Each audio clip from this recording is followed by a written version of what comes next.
Check podcasts. The Bread and Butter Collective is a collection of hospitality professionals working together to help strengthen our industry to build strong culture, community, and sustainability. I'm Kalen McNeil. And I'm Sam Jones. And this is the Bread and Butter Podcast.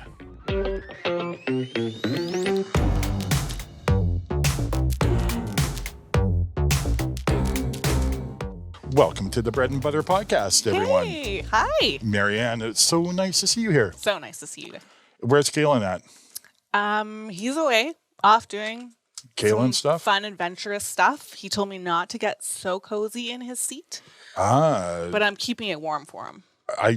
How come you got potted plants all over? Yeah, I know. I looks like you're sort of moving just in. moved in. Sorry, That's Keelan. okay. I'm really happy to have you here, and no one better to do the podcast with. Thank you so much. Yeah. Happy to be here too. Who else is here today? We have a very special guest, don't we? We do have We a very do. special guest. It's Jeff Bray. He's Yes. sitting right beside me in the hot seat. Yes. And we're going to talk about local issues. Jeff is the CEO, is it, of the Downtown Business Association. Mm-hmm. And the cheerleader of downtown Victoria. And really happy to have you here to talk about a couple issues. My pleasure to be here. And, I've known about the Bread and Butter group since it was formed. So just happy to be here to talk all things local food. Nice.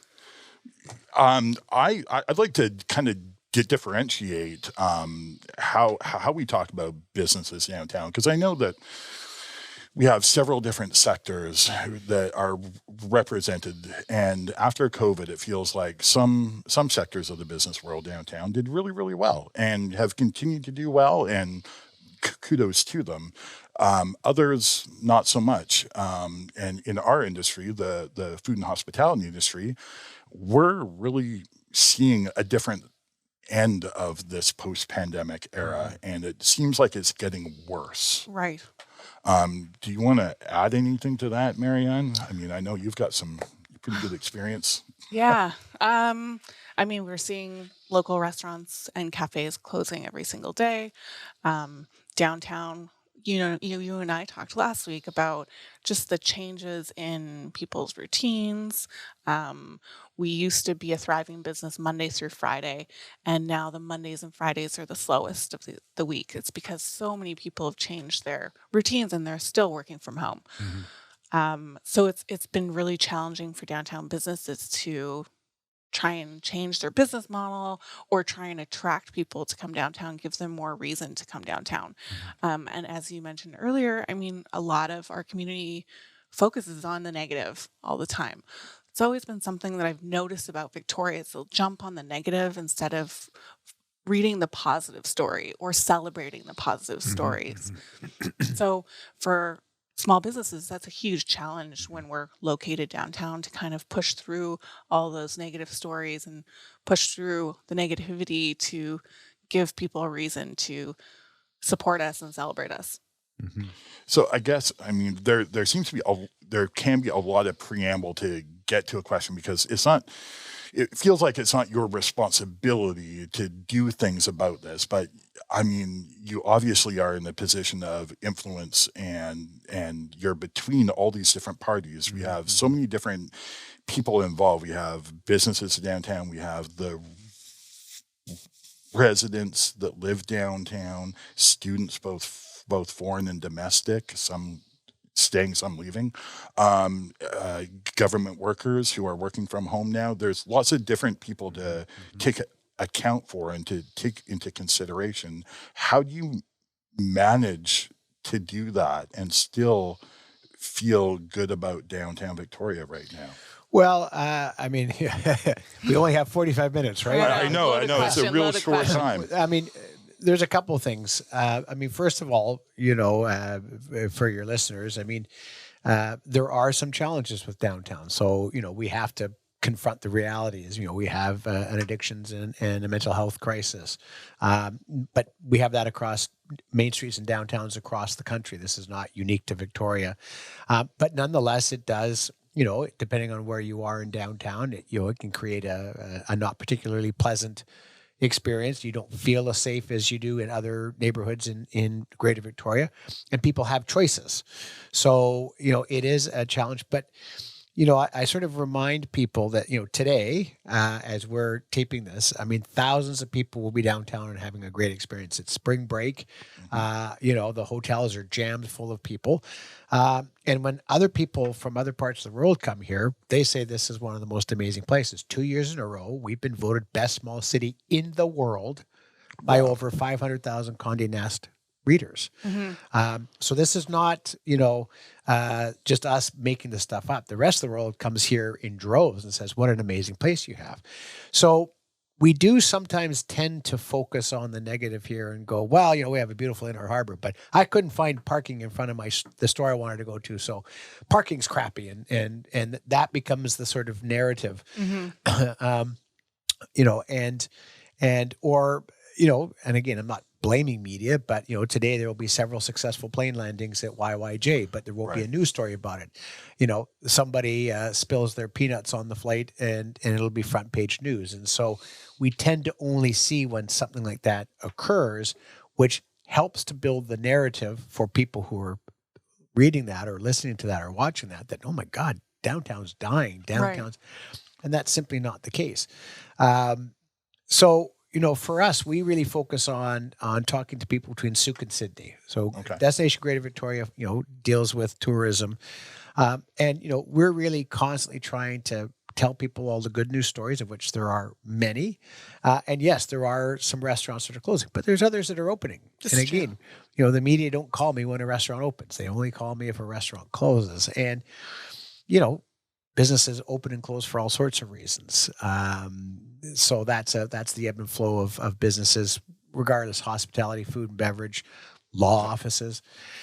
So we try to actually put out the data, put out the facts, but we don't sugarcoat the challenges that are there. So my role is this fine line between, as you said, being chief cheerleader, chief marketer, and on behalf of our over 1,800 members, advocating for the things that they are identifying as necessary to ensure downtown is vibrant, is economically prosperous, and that our businesses don't just survive, but they thrive. So I do walk that line between waving the pom-poms and pointing the finger for that statutory decision makers to make changes. Right. And as much as the pom-poms are awesome and we do love good news, I mean, I would tune into a news channel that only had good news.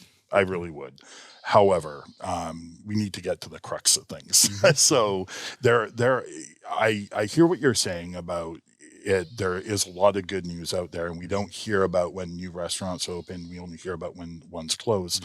But walking through downtown with your own eyes, you can see all the boarded up places. So is there something going on between businesses seeming to do fairly well downtown and what we see as more and more businesses closing and being boarded up? Well, there's no question. Our retail vacancy rate at the end of December was 11%, which was up from 9.2 at the end of 2023. So we're certainly seeing the trend, unfortunately, go up. And sort of 2012, 2013, 2014, post-financial meltdown, we saw vacancy rates downtown of about 13.5%. So we're certainly getting pretty close to that number, which is very concerning. In some cases, for me, there's two issues. One is, a business that's just moved out and it's an empty space. So that's obviously a concern. But the second concern is, we used to have, and there's nothing wrong with A&W, but we used to have a Burke's jewelry store. Now we have an A&W. Yeah. We used to have a bank in the 700 block of Fort Street. Now we have a smoke and snack shop. Okay, nothing wrong with smoke and snack shop.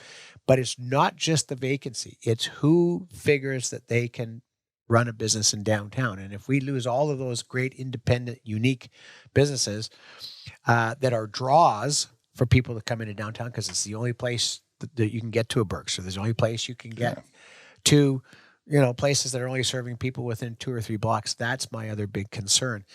A few properties, are challenging because they're bigger spaces or they're unique spaces, so they're harder to lease.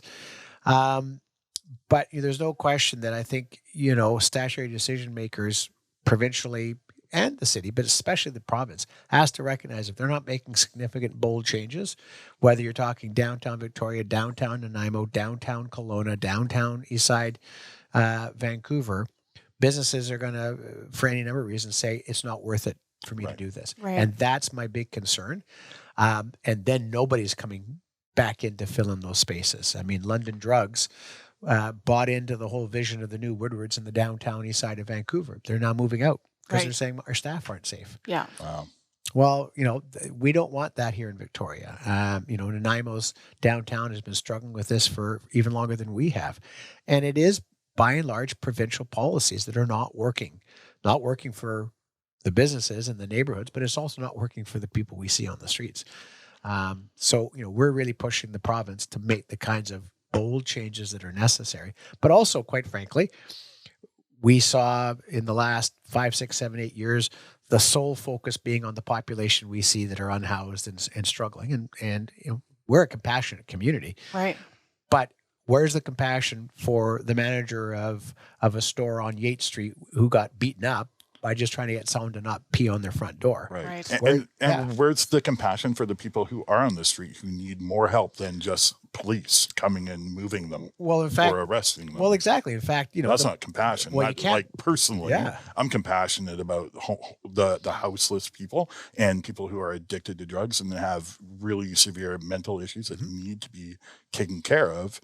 And that's a compassionate public, but where's the compassion from the province? Well, because they're going to actually have to, how do I say this, move off the ideological language into action. I mean, we've spent a lot of time, and again, I'm not being colloquial. I mean, I used to work in social services, but we spent a lot of time saying the problem is adjectives. People say, look, these people are, and I'll just use the colloquial. These people are, crazy on the streets. Right. No, they're mentally challenged, and we'd focus on the adjective. Yeah. And now now we're using the right language. Right. Their situation is they're still sleeping in their own urine, Yeah. eating out of a Smith Right. Like so we have to get government to say, look, we need, it's now called mandatory care. They're not using involuntary care, which is great. But they're saying, well, we'll have 10 beds here and we'll have, and I'm saying, all right, we got a couple hundred people in the streets right now, some of whom will not be alive by the time those things, and even if they are so brain injured from the toxicity of the drugs that they're permanently disabled. Rent some Atco trailers, bring in some health professionals from other jurisdictions, and let's get on with it, because it's a big number provincially, but it's not a huge number in Victoria. And the idea is, if you've got, and I'm picking an arbitrary number, 200 street entrenched addicts who are struggling in most cases with mental health of some kind. Well, if you actually provide mandatory care for most of those individuals, so they're now off the streets, there'll always be people who need that help, but you won't need the same number 3 or 4 years from now. So then you can have your permanent facilities that have 20 beds and 30 beds for the people who will always, unfortunately, end up there, but not the 200 that we have here right now. And we're saying we've got to wait till we have a perfect solution. Right. And I'm saying, no, let's have a solution, even if it's imperfect, because it's better than what we have here for the individuals. But from my perspective, we've seen neighborhoods, degrade as a result of this. Mm-hmm. And so it's better for the neighborhood, better for the businesses. And we have 10,000 people who live in downtown Victoria, which has been one of the things that's been our saving grace versus other downtowns. But, at a certain point, people are going to say, I'm not sure I want to buy a condo downtown. Right. I mean, I may rent, but I might not buy a condo downtown, which then puts a halt on future development, which we still need. We still need housing for workers who work downtown, especially in the hospitality sector. Mm-hmm. It's Right? unaffordable. It's- right Well, now. it's not only There's no way. unaffordable, but quite frankly, if I work in a restaurant and I'm back at house and I'm supposed to be in at 6 Right. in the morning, but I live in Colwood, there may not be public transit that's yet running to get me in, or I'm back at house at the end of the night and I don't get off till 1:15. Yeah. How do I get home? No. Well, I'm not going to work in the hospitality sector and spend $60 on taxis. So if I can live downtown, in a rental, especially a non-market affordable rental, Well, now it solves my problem. Solves the restaurant owner's problem of trying to find qualified staff, because now they can live within a couple blocks or an easy transit ride into their job. But we need to continue to have this as a place to invest, which means we have to make it a place that somebody who comes here from somewhere else and says, I'm prepared to put $65 million into an apartment building, doesn't look around at Pandora and say, no thanks. But not here. Yeah, but not here. Yeah. And walks away. And Yeah. that's the way the world works. Yeah. And so we have to develop policy based on the way the world is, not just on the way we wish the world would be. And for restaurants, the story recently in the news of the fellow who does the dine and dashes, been arrested 4 times. Right. At what point do you go, this is just makes no sense? These restaurants are being victimized. Their staff are being victimized. If their staff confront this person, their staff are at risk. Right. Yeah. Well, why isn't this person bloody well risk. in jail? Yeah. Right? This person's interaction with dozens of people, putting them at risk, let alone theft and everything. And this is what I think the public is saying to the provincial government. Get on with it. Yeah, like doing nothing equals nothing. Like we're just talking about it. Yeah. Well, and there's no doubt that individual may have challenges. Right. But we're not doing anything. We don't struggle from a lack of outreach workers in downtown anywhere. But that's not the solution for somebody who has complex mental health and addictions needs. Or is brain injured now because of the talk. I've OD'd 6 times. Guess what? You're going to be brain injured. There's no fixing that. No. You will never be fixed. But as long as we keep letting this go on, we're going to continue to see this kind of behavior. And businesses that operate here who could say, you know what? I probably wouldn't make as much money in Royal Oak, but my staff don't have to deal with this. So when my lease is up, I'm going to go. And that's the concern that I have is that it's not that people aren't necessarily successfully operating a business. Challenges we'll talk about notwithstanding. It's that I just don't want to put up with this anymore. And you know what? They're not having this discussion in View Royal. Well, it's exhausting. It I is. mean, Yes. we talk about this weekly, all the time, and it is so draining emotionally, physically. Like the majority of people that we talk to don't want to even do it anymore. No. Like not if it's downtown Victoria or anywhere If else. at all.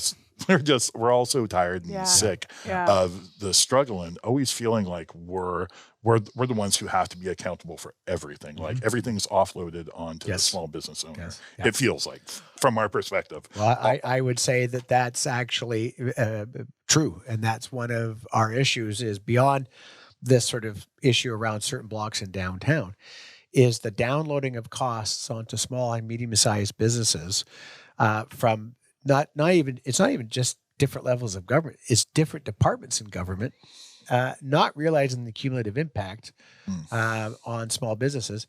And then, for hospitality, you add in the fact that, 2024, you had 5 increased tranches in inflation, but only 2 opportunities to even begin to raise prices. Yeah.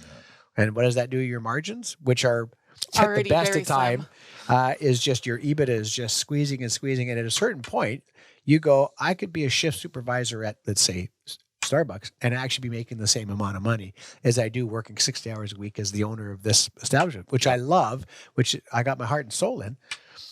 But why am I spending time away from my family and taking all this risk for $45,000 a year?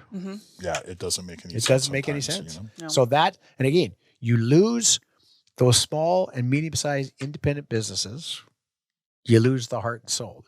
Nothing wrong with Starbucks. Nothing wrong. They all employ our friends and neighbors, but your heart and soul is the individual operator. That's what makes your place. And that's why downtown still is such a great place. There's so many independent, unique entrepreneurs who put their heart and soul, their personality, who hire that way and create unique experiences that you can't get in the suburban strip mall. You can't get in the big malls.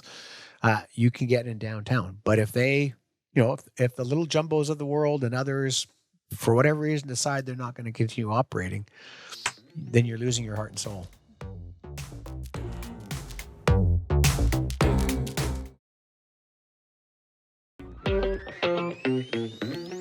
The whole mom and pop sized restaurant industry feels like it's being wiped out, being replaced by a couple new people coming in, and a couple new independent operators are coming in and making a go of it, and wish them all the success in the world, obviously, but they're the far and few between. It's mostly corporations that can afford these skyrocketing rents and increased property taxes that we have to absorb as the operators. And so you are going to get the A&Ws taking over from the Burke's building. You know, that really bothered me for some reason when I saw that for the first time. I saw it late. Same here. I saw it really late, and like being there for a while. Oh, it's such a beautiful building too. There's so much heritage. I made a reactionary post to that, yes, you and did. I got a meeting with one of the councillors who will go unnamed in Victoria, and he went on to tell me how that's what progress is at A&Ws and the 7-Elevens of the world do so much research and spend so much money on where they're going to go because they know there's people there. So to put in the W on Government Street, right in the heart of the tourist area, is a sign of progress. And to that, I had very little answer. Well, I mean, I wouldn't necessarily characterize it that way. I mean, again, Burke's left complete independent of anything else in the absolutely. And again, nothing against A&W. I mean, that was anybody could have leased that space. Right. And it was and in fact, my understanding is the franchise owner bought the building and did extensive renovations, but it sat empty for quite a while. So it's so we shouldn't blame A&W. It is nonetheless, nobody's getting in their car, their cargo bike, or their bus in Central Saanich to come downtown to go to the A&W on Government Street. That's right. It's not a destination. No. Right. And we see, recently there was a restaurant on Government Street that one of the staff members had done a GoFundMe page, and it generated lots of discussion, not all positive, but the point is that if that was a 7-Eleven, nobody would have paid attention to it. The fact was that it was an independent business, long-standing, had deep roots in the community, and people feel passionate about that. Well, that's what your downtown needs, is people to feel passionate about it. And why? It's because of the unique businesses, right? Yeah. The other thing is, again, I would point out to that counselor that we've had 2 7-Elevens close. I was going to say that, yeah. 2 7-Elevens close before their leases were up. Yeah. The third one, their lease was up. But and it's because the street sorter issues was such that it didn't make any sense for them, A, to put their staff in danger, and B, they were losing so much inventory. It was cheaper for them to close the doors and just pay the lease and not operate. Oh, wow. So that's so again, these are all, and again, it's not the city that's responsible for most of this, right? And that's the challenge. It all falls to the city. People say, well, the city should, but what would the city do? It's not illegal to be homeless. Nope. And our criminal justice system, even people who have over 100 criminal convictions for theft, things of that nature, police arrest them. They are, and I'm not being facetious, this is exactly what happens.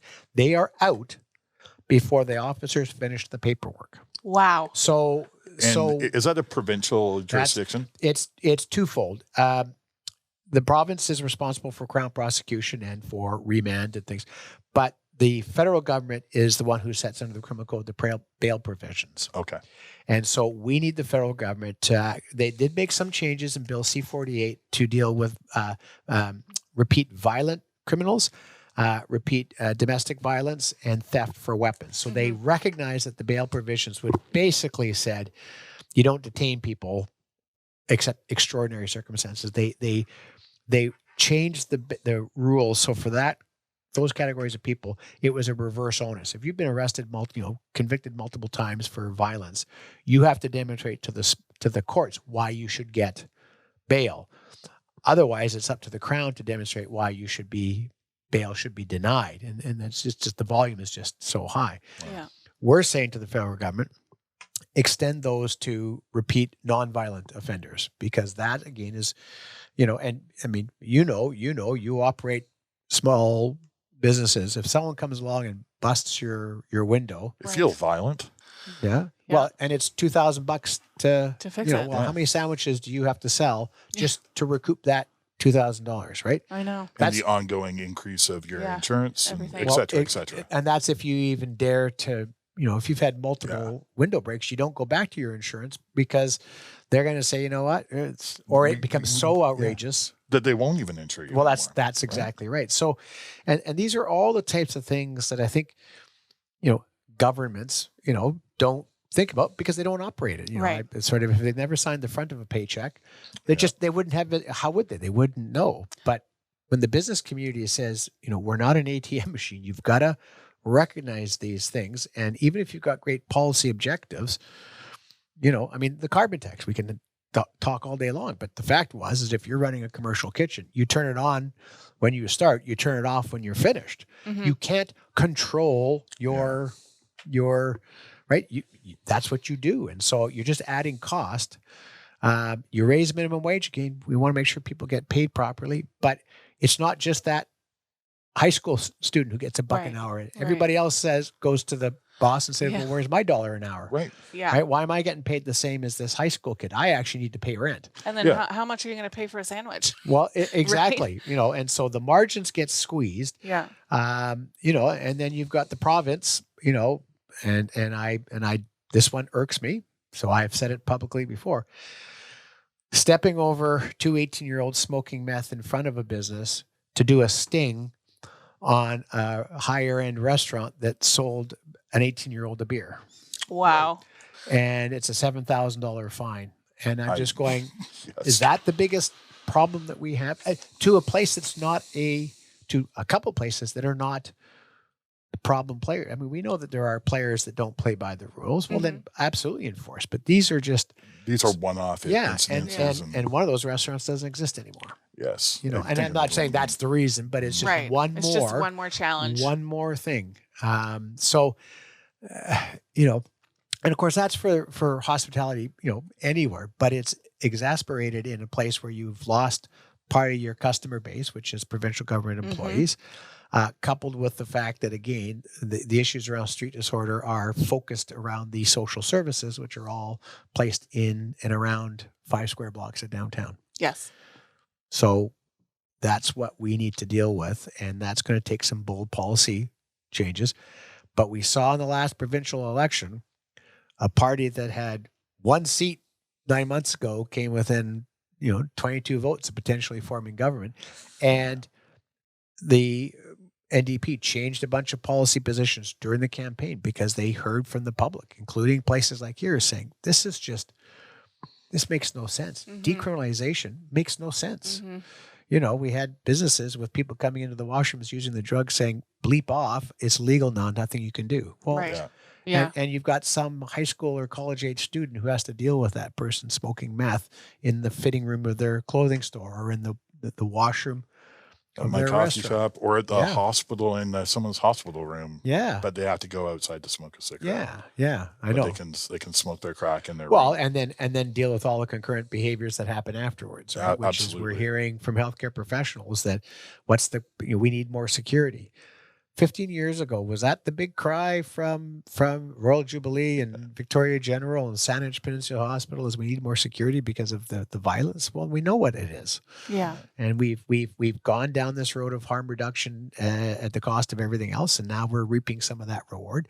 We need to pull some of that back, and we need to also hold people accountable, right? Absolutely. Yeah. What do you think is the best missed opportunity for downtown? The best missed opportunity. This is a Kaylin question, by the way. Okay. Oh, from afar. Yeah. Well, the best missed opportunity. I think the best missed opportunity from a regional perspective is not recognizing not only the great unique businesses we have downtown and the scenery and everything else we have downtown, but also essentially the arts and culture hub of this region is also in downtown, whether that's concerts at the Royal, but also, we've got smaller venues. I mean, unfortunately, we've lost some, but now we're getting a few back. Parades, festivals, folktoria, various things that bring community together. And people love those things. They do, yeah. But when you come downtown, take advantage of being downtown to walk through Fantan Alley, walk through the public market. Yeah. Go explore a place you say, I haven't been down here for 5 or 6 years. And you will be amazed at all the unique shops and businesses that you see. And we know that for people who live downtown, I mean, they love it. Again, there's some challenges, but they love it because of, you can go down Yates Street, you can go down Johnson, you can go down Government, you can go down, and there's always new places to go. People who live downtown, they'll have their favorite place, For sure. but they'll always go to somewhere different. And so for people who live in Gordon Head and in View Royal and other places who say, oh, I won't go downtown, that's actually their missed opportunity. And so my job is to find any way for them to come into downtown to discover what we already have. And what's unique about our downtown that maybe they don't have in their community. They've got great restaurants in their community. They got great retail in their community, but we've got some unique things here. And if we don't use it, we lose it. Yes. So the missed opportunity is that the region loses that. And if it loses that, it starts to lose the support for some of the other events that happen. I mean, who is it that sponsors a lot of these great festivals, right? It's, like Thrifty Foods can't sponsor everything. Yeah. Right. Honestly. So, and we can't take any sponsorship from tobacco companies anymore. oh, I didn't even know that one. I never asked. So No, well, they were a huge supporter of the arts and culture for years and years and I years. guess that's true. Yeah. Yeah, and when they were told that they couldn't because of the health concerns of smoking, I guess that was the beginning of the end of the arts in Canada. It felt like just But you dried up all the money. Yeah. Yep. And if you look at your kid's soccer team or, and you're doing a little fundraiser for your, soccer club, and who is it that's donating the prizes, right? Yeah. There's always thrifties, but a lot of them are your local businesses. Well, because they're invested in the community, they're part of the community. And if we lose that, that's it. So I think that's one of the big missed opportunities. I think the other sort of missed opportunity is just, having for one period of time, the bold conversation about what success looks like. So, if you're a restaurateur, what does success look like? If you're a retailer, what does success, if you're a downtown resident, what does success look like? And not being afraid that your hand will be slapped because you lack compassion or your privilege is showing or whatever else. Actually say, you know what? I just don't want someone sleeping in my doorway every day and then having to clean biohazards. Like that would be successful. Mm-hmm. Well, then let's have those conversations. The missed opportunity is people still don't feel like they can say anything because somebody online will, there is that fear. Well, Absolutely. sure. And again, as a small independent business owner, the other thing is that, you don't want to stick your head up and sort of add to the narrative while at the same time begging for somebody to listen to say, we just want normal. We're not asking for anything that they don't have in View Royal or Broadmead or Sydney or anywhere. We're not asking for anything other than just a clean slate. Right? That's all we're asking for. But somehow we are the neighborhood, because we're a neighborhood in downtown, that is expected to do all of this. Mm-hmm. Right? I mean, if we were talking about open drug use on the field at Sir James Douglas in Fairfield, I think the conversation would be different. Or, the track at Mount Doug School, we'd be talking, but somehow the fact that we have all this downtown, well, it's not in my neighborhood, so that's good. It's a containment policy. And that's, and kudos to city council for starting to push back to the other municipalities saying, hey, stop putting people in taxis and sending them down here because we're the ones with all these services. And I'm saying to the province, you have total control. City has no control over where these services go. The province has all the control. Yeah. So if they say we want 50 beds of shelters, they can say, so they can go out to RFB and say the only proviso can't be in these 2 postal codes. Well, then they'll have to go somewhere else and talk to a church or but great. Province, start to spread it out. You control all of that. We don't need any more supportive housing uses in Victoria. Mm-hmm. We've done our share and everybody else's. So you know what? They can go some other places. Yes. And if those locations don't like it, well, then maybe you need to change the way you're providing those services so that it's more palatable. But in the meantime, you just keep sticking them in Victoria. Yeah. Another way to look at it is, would you really put these services in the most expensive some of the most expensive real estate in North America? doesn't really make sense. You know, why are you doing that? Yeah. And so again, we just have to say we're squeezing out the small independents and replacing it with, you know, and again, I must be clear, I'm not talking about 90% of the non-market housing that's out there, social housing, whatever. We need more of that. Mhm. We want more of that downtown. We want non-market housing because that's for the lower working middle class, right? That's for employees. That's and they are customers downtown. They are workers downtown. So we're not talking about any of that, nor are we talking about anything that is high barrier. That is for people who are in recovery or in programs.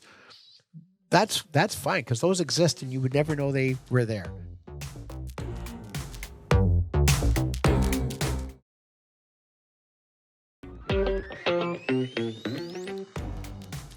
We're talking about those things where, you know, drug use is allowed and we're going to meet people where they're at and there are no rules. No more of that downtown. It doesn't feel like it's a positive way forward. Like, No. It feels like it's the wrong direction that we've been going down for a few years. I mean, as compassionate as we can all be to people who have addiction issues, there's other ways to help them besides letting them do whatever they want. Well, and again, it is about holding people accountable, right? Everybody else, you know, again, the business owner, and I use this example somewhat facetiously, but the business owner who, you know, has a restaurant and, you know, the bylaw officer steps over somebody flailed out on the street, you know, with their drug paraphernalia, 3 dogs and whatever else, to walk into the business to give them a fine because their sandwich board is 6 inches too far from their building. Like, that's what businesses are saying is it feels like everyone's against us. That first of all, you know, when we call, nobody seems to come to help and we realize resources are stretched, but yet we're still getting dinged with these trivial things while what's really happening is what's deterring people, including my own staff, from wanting to come downtown. And it's an impactful group, but it's not a large group. No. Right. How can we change this? How can we change the narrative? How can we get someone to hear us? Well, I mean, I would say that the provincial government has heard, and you know, I'm a former bureaucrat. Government doesn't work quickly, but I would say that we have to tell a provincial government that don't let perfection get in the way of progress. Right? Don't wait for the perfect facility to provide the services that a temporary facility could operate. Because that will never happen. No. Well, it's just we can't wait. No, You know, it's a crisis. Like you said, it's a yeah. crisis and we need to deal with it now. And so I would say to some extent is, you know, part of what we do at the Downtown Victoria Business Association is we are continually through our primarily social media is just continuing to highlight all the great you know, businesses that we have and I to love just that. remind people that this is who's here. And you know, in this time of, you know, trade wars and various other things, the biggest concentration of locally owned Canadian businesses in the region is in downtown. So if you really want to get on the bandwagon, come downtown and support those local Canadian businesses. Have you seen an uptake in the buy local since this whole tariff? Oh, yes and no. It's Yeah. an interesting question. Yeah. So no question, we're seeing tourism numbers came out today that definitely show an increase in tourism, both sort of domestic, but also, you know, Americans are still coming out because the dollar is so good. But we're also hearing that, you know, a locally owned, independent, Canadian-owned business, somebody walks in and says, oh, you know, is this American? And they say, yes, it is. And they turn around and walk out. Yeah, somebody actually, a customer came up to Uptown last week and asked my staff member there if it was a Canadian-owned company. Yeah. And so part of what, you know, we're, actually it's something will be coming out shortly from me on this is I'm suggesting people actually focus less on the labels because we're so intertwined that to try to unravel that you can do more damage than you do good. So let me give you an example. Please. You have a kitchen store. So let's talk about, you know, so you have a retail kitchen store. Well, we don't make a lot of that stuff in Canada. So the fact is that store owner, in order to have a kitchen store, has stuff from around the world. A lot of it will be U.S. Right. Now, they may well say, I'm on board with everybody else. And boy, when I move through my inventory that I bought on my operating line of credit, in other words, I borrowed the money to buy this. Yes. I in the meantime, I'll be searching for new supply chains, more European stuff or more Asian, whatever it is, and less or no US. But if I don't move this inventory now, I have to close up. Right. I don't have any other money. Yeah. Rob Reed has a couple of athletic shoe stores. One of them, New Balance, which is a franchise of an American brand.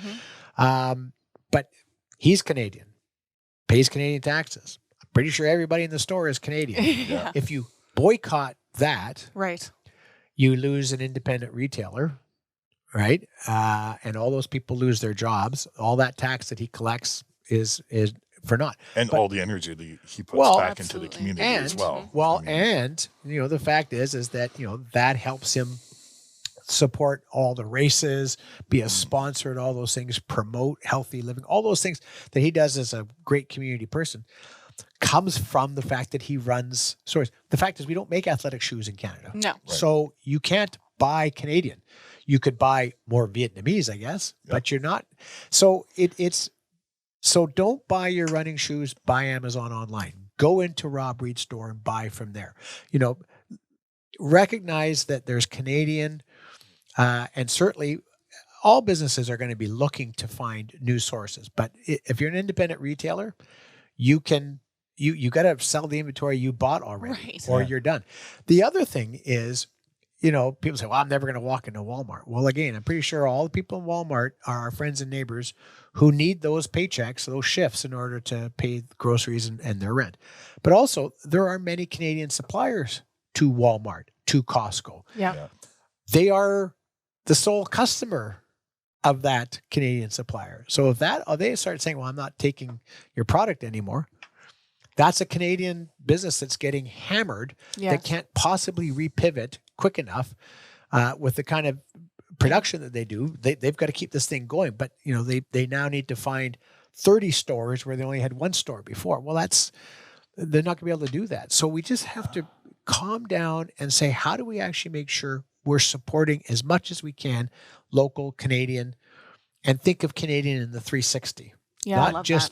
Not just the label, and give our businesses time to pivot, to find new suppliers. And they will absolutely. But we got to give them 6 months to move through their inventory or again. And, it's the small player who will get hurt by this. I mean, the fact is if you're, even like a Canadian Tire, you've got a big enough reach that you can probably weather some of this. Yes. But if you're a Home Depot franchisee, or not a Home Depot, sorry, Home Hardware. Home Hardware, yeah. If everyone walks in and says that this rake is American, I'm not going to buy it, and you walk out, well, that franchisee, again, Canadian, employs Canadian, collects PST on our behalf, collects GST on our behalf, pays payroll taxes on our behalf, all that. If we don't make rakes here, he needs to sell those rakes before he can then go and buy. So we just have to calm down a little bit.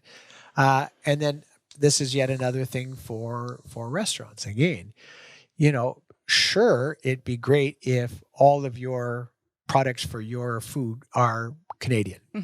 But that may not always be the case. If you take coffee, for example, there is no Canadian coffee. Well, exactly. And all coffee comes through America, really. 90% of it does.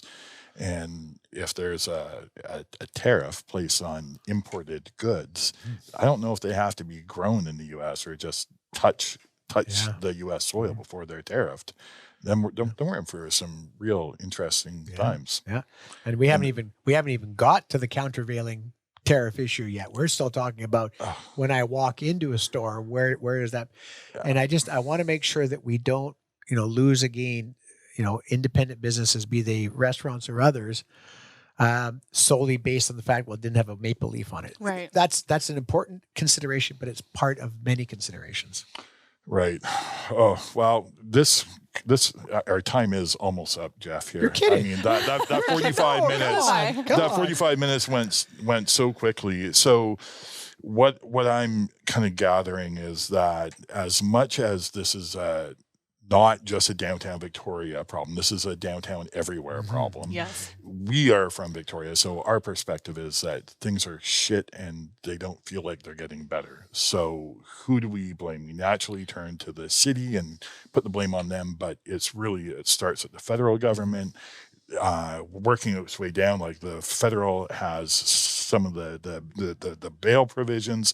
They could cut business taxes. They could be doing all sorts of things. Yes. They could be helping out with foreign worker programs and keeping their promises there. Right. And going down to the BC government, they're in charge of the healthcare. They could be helping clean up the streets by providing real care for people, not just putting them into single occupancy hotel rooms. And then it does go to the city eventually for city planning and why they think that having a corporate entity down in the most touristy part of Victoria feels like it offers a better option than someone local. Well, that may be one councillor's unnamed councillors. I'm not sure. It may be. However, it continues to look like that, and new development continues to look kind of boring, and that's just my opinion, obviously. But there's so many different layers to make sure they're paying attention to you. Right. Well, and I would say, so again, I think on the healthcare and a lot of the mental health, that's very much provincial. In fact, really, it's all provincial. It's what I would say with the city. And again, the councillors that I work with, and there's a lot of them I work with, are really keen about downtown. We can agree or disagree with policy, but there's no, I find them great to work with, and they're genuinely, want to see downtown thrive. Mm-hmm. What I would say on the policy front is the one thing that, in terms of the street issues that the city has is enforcement. Mm-hmm. And we'd like to see them enforce the sidewalk bylaw. Get tough. Just say, you know what, you can't have 10 people and 6 dogs and 14 shopping carts and all the drug paraphernalia laying out there. You're blocking the sidewalk. Enforce that. The other thing I would say is downtown Victoria is the regional downtown. Yes. And so when you're doing, people are talking a lot about the construction that's happening downtown. No question it's disruptive and various other things. But, water mains need to be replaced, sewers so that needs to be done. So those are infrastructure projects that cities are responsible for. But then there are policy-driven transportation decisions that are made. And we're asking the city to put a moratorium on any more bus lanes and bike lanes. Let's things settle down, because the number one thing we're hearing from our members, including restaurants, is their customers are saying, I'm finding it too difficult to navigate around downtown. You know what? I don't even want to drive downtown anymore.